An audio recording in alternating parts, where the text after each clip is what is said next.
have been very clear to the Assad regime, but also to other players on the ground, that a red line for us is we start seeing a whole bunch of chemical weapons moving around or being utilized. That would change my calculus. When I said that the use of chemical weapons would be a game changer, that wasn't a position unique to the United States, and it shouldn't have been a surprise. Some have tried to suggest that the debate we're having today is about President Obama's red line. This debate is about the world's red line. It's about humanity's red line. I didn't set a red line. The world set a red line. My friends, it matters here if nothing is done. It matters if the world speaks out in condemnation, and then nothing happens. Our capacity to execute this mission is not time sensitive. It will be effective tomorrow, or next week, or 1 month from now.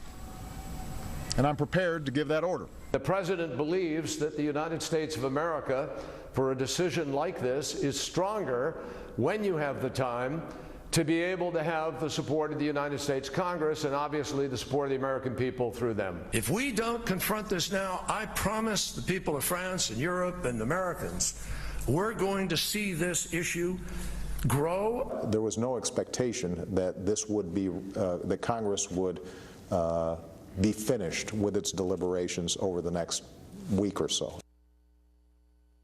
Our action would be designed to be limited in duration and scope. And what Assad feels in terms of our response will not be a pinprick. He will know it when it happens. Limited military action will not be designed to solve the entire Syria problem. That is exactly what we're talking about doing. Unbelievably small, limited kind of effort. The United States military doesn't do pinpricks. Even a limited strike will send a message to Assad that no other nation can deliver. We'll keep the pressure on a Syrian regime that has murdered its own people and support opposition leaders that respect the rights of every Syrian. I personally called the foreign minister of Syria and I said to him, if, as you say, your nation has nothing to hide, then let the United Nations in immediately. Instead, for 4 days, they shelled the neighborhood in order to destroy evidence. He could turn over every single bit of his chemical weapons to the international community in the next week. Turn it over, all of it, without delay, and allow a full and total accounting for that. But he isn't about to do it, and it can't be done, obviously. President Obama has consistently demonstrated his commitment to multilateral diplomacy. He would much prefer the backing of the United Nations Security Council to uphold the international ban against the use of chemical weapons. But let's be realistic. It's just not going to happen now. We would not be at this point without a credible threat of a military strike, but I welcome the possibility of the development, and John Kerry will be talking to his Russian counterparts. I think we should explore and exhaust all avenues of diplomatic resolution of this. Several hundred of them were children. Young girls and boys gassed to death by their own government. Now, this attack is an assault on human dignity. It also presents a serious danger to our national security. The notion that Mr. Assad could significantly threaten the United States is just not the case. When dictators commit atrocities, they depend upon the world to look the other way until those horrifying pictures fade from memory. But these things happened. The facts cannot be denied. The question now is what the United States of America and the international community is prepared to do about it. Turned into a brutal civil war. Over 100,000 people have been killed. Millions have fled the country. In that time, America has worked with allies to provide humanitarian support, to help the moderate opposition, and to shape a political settlement. But I have resisted calls for military action because we cannot resolve someone else's civil war through force, particularly after a decade of war in Iraq and Afghanistan. The situation profoundly changed, though, on August 21st, when Assad's government gassed to death over 1,000 people, including hundreds of children. The images from this massacre are sickening. Men, women, children lying in rows, killed by poison gas, others foaming at the mouth, gasping for breath. A father clutching his dead children, imploring them to get up and walk. On that terrible night, the world saw in gruesome detail the terrible nature of chemical weapons and why the overwhelming majority of humanity has declared them off limits, a crime against humanity, and a violation of the laws of war. This was not always the case. In World War I, American GIs were among the many thousands killed by deadly gas in the trenches of Europe. In World War II, the Nazis used gas to inflict the horror of the Holocaust. Because these weapons can kill on a mass scale, with no distinction between soldier and infant, the civilized world has spent a century working to ban them. And in 1997, the United States Senate overwhelmingly approved an international agreement prohibiting the use of chemical weapons, now joined by 189 governments that represent 98% of humanity. On August 21st, these basic rules were violated, along with our sense of common humanity. No one disputes that chemical weapons were used in Syria. The world saw thousands of videos, cell phone pictures, and social media accounts from the attack. And humanitarian organizations told stories of hospitals packed with people who had symptoms of poison gas. Moreover, we know the Assad regime was responsible.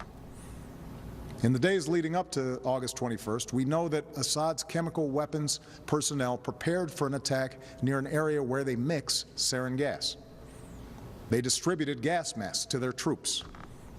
Then they fired rockets from a regime-controlled area into 11 neighborhoods that the regime has been trying to wipe clear of opposition forces. Shortly after those rockets landed, the gas spread, and hospitals filled with the dying and the wounded. We know senior figures in Assad's military machine reviewed the results of the attack, and the regime increased their shelling of the same neighborhoods in the days that followed. We've also studied samples of blood and hair from people at the site that tested positive for sarin. When dictators commit atrocities, they depend upon the world to look the other way until those horrifying pictures fade from memory. But these things happened. The facts cannot be denied. The question now is what the United States of America and the international community is prepared to do about it. Because what happened to those people, to those children, is not only a violation of international law, it's also a danger to our security. Let me explain why. If we fail to act, the Assad regime will see no reason to stop using chemical weapons. As the ban against these weapons erodes, other tyrants will have no reason to think twice about acquiring poison gas and using them. Over time, our troops would again face the prospect of chemical warfare on the battlefield, and it could be easier for terrorist organizations to obtain these weapons and to use them to attack civilians. If fighting spills beyond Syria's borders, these weapons could threaten allies like Turkey, Jordan, and Israel. And a failure to stand against the use of chemical weapons would weaken prohibitions against other weapons of mass destruction and embolden Assad's ally, Iran, which must decide whether to ignore international law by building a nuclear weapon or to take a more peaceful path. This is not a world we should accept. This is what's at stake. And that is why, after careful deliberation, I determined that it is in the national security interests of the United States to respond to the Assad regime's use of chemical weapons through a targeted military strike. The purpose of this strike would be to deter Assad from using chemical weapons, to degrade his regime's ability to use them, and to make clear to the world that we will not tolerate their use. That's my judgment as Commander-in-Chief. But I'm also the president of the world's oldest constitutional democracy. So even though I possess the authority to order military strikes, I believed it was right, in the absence of a direct or imminent threat to our security, to take this debate to Congress. I believe our democracy is stronger when the President acts with the support of Congress. And I believe that America acts more effectively abroad when we stand together. This is especially true after a decade that put more and more war-making power in the hands of the President and more burdens on the shoulders of our troops, while sidelining the people's representatives from the critical decisions about when we use force. Now, I know that after the terrible toll of Iraq and Afghanistan, the idea of any military action, no matter how limited, is not going to be popular. After all, I've spent 4.5 years working to end wars, not to start them. Our troops are out of Iraq. Our troops are coming home from Afghanistan. And I know Americans want all of us in Washington, especially me, to concentrate on the task of building our nation here at home, putting people back to work, educating our kids, growing our middle class. It's no wonder then that you're asking hard questions. So let me answer some of the most important questions that I've heard from members of Congress and that I've read in letters that you've sent to me. First, many of you have asked, won't this put us on a slippery slope to another war? One man wrote to me that we are still recovering from our involvement in Iraq. A veteran put it more bluntly. This nation is sick and tired of war. My answer is simple. I will not put American boots on the ground in Syria. I will not pursue an open-ended action like Iraq or Afghanistan. I will not pursue a prolonged air campaign like Libya or Kosovo. This would be a targeted strike to achieve a clear objective, deterring the use of chemical weapons and degrading Assad's capabilities. Others have asked whether it's worth acting if we don't take out Assad. As some members of Congress have said, there's no point in simply doing a pinprick strike in Syria. Let me make something clear. The United States military doesn't do pinpricks. Even a limited strike will send a message to Assad that no other nation can deliver. I don't think we should remove another dictator with force. We learned from Iraq that doing so makes us responsible for all that comes next. But a targeted strike can make Assad, or any other dictator, think twice before using chemical weapons. Other questions involve the dangers of retaliation. We don't dismiss any threats, but the Assad regime does not have the ability to seriously threaten our military. Any other retaliation they might seek is in line with threats that we face every day. Neither Assad nor his allies have any interest in escalation that would lead to his demise. And our ally Israel can defend itself with overwhelming force, as well as the unshakable support of the United States of America. Many of you have asked a broader question. Why should we get involved at all in a place that's so complicated and where, as one person wrote to me, those who come after Assad may be enemies of human rights? It's true that some of Assad's opponents are extremists, but al-Qaeda will only draw strength in a more chaotic Syria if people there see the world doing nothing to prevent innocent civilians from being gassed to death. The majority of the Syrian people and the Syrian opposition we work with just want to live in peace, with dignity and freedom. And the day after any military action, we would redouble our efforts to achieve a political solution that strengthens those who reject the forces of tyranny and extremism. Finally, many of you have asked, why not leave this to other countries or seek solutions short of force? As several people wrote to me, we should not be the world's policeman. I agree. And I have a deeply held preference for peaceful solutions. Over the last 2 years, my administration has tried diplomacy and sanctions, warnings and negotiations. but chemical weapons were still used by the Assad regime. However, over the last few days, we've seen some encouraging signs. In part because of the credible threat of U.S. military action, as well as constructive talks that I had with President Putin, the Russian government has indicated a willingness to join with the international community in pushing Assad to give up his chemical weapons. The Assad regime has now admitted that it has these weapons, and even said they joined the Chemical Weapons Convention, which prohibits their use. It's too early to tell whether this offer will succeed, and any agreement must verify that the Assad regime keeps its commitments. But this initiative has the potential to remove the threat of chemical weapons without the use of force, particularly because Russia is one of Assad's strongest allies. I have therefore asked the leaders of Congress to postpone a vote to authorize the use of force while we pursue this diplomatic path. I'm sending Secretary of State John Kerry to meet his Russian counterpart on Thursday, and I will continue my own discussions with President Putin.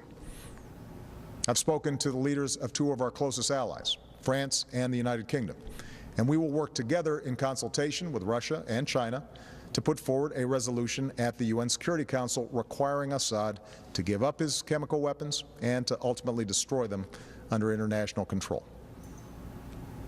We'll also give UN inspectors the opportunity to report their findings about what happened on August 21st.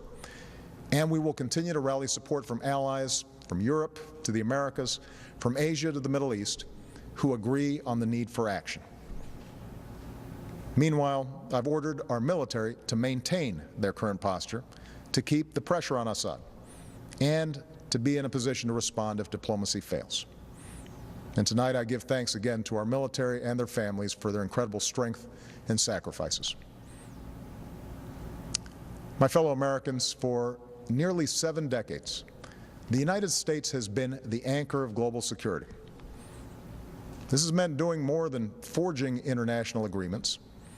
It has meant enforcing them. The burdens of leadership are often heavy, but the world's a better place because we have borne them. And so, to my friends on the right, I ask you to reconcile your commitment to America's military might with a failure to act when a cause is so plainly just. To my friends on the left, I ask you to reconcile your belief in freedom and dignity for all people with those images of children writhing in pain and going still on a cold hospital floor. For sometimes resolutions and statements of condemnation are simply not enough. Indeed, I'd ask every member of Congress and those of you watching at home tonight to view those videos of the attack, and then ask, what kind of world will we live in if the United States of America sees a dictator brazenly violate international law with poison gas, and we choose to look the other way?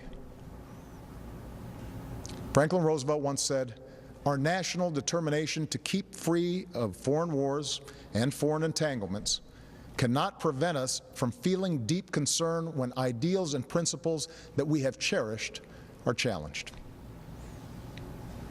Our ideals and principles, as well as our national security, are at stake in Syria, along with our leadership of a world where we seek to ensure that the worst weapons will never be used. America's not the world's policeman.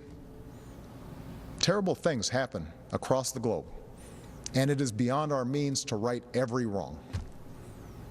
But when, with modest effort and risk, we can stop children from being gassed to death and thereby make our own children safer over the long run, I believe we should act. That's what makes America different. That's what makes us exceptional. With humility, but with resolve, let us never lose sight of that essential truth. Thank you, God bless you, and God bless the United States of America. President Obama in the East Room of the White House speaking for about 15.5 minutes on the rapidly evolving situation in Syria.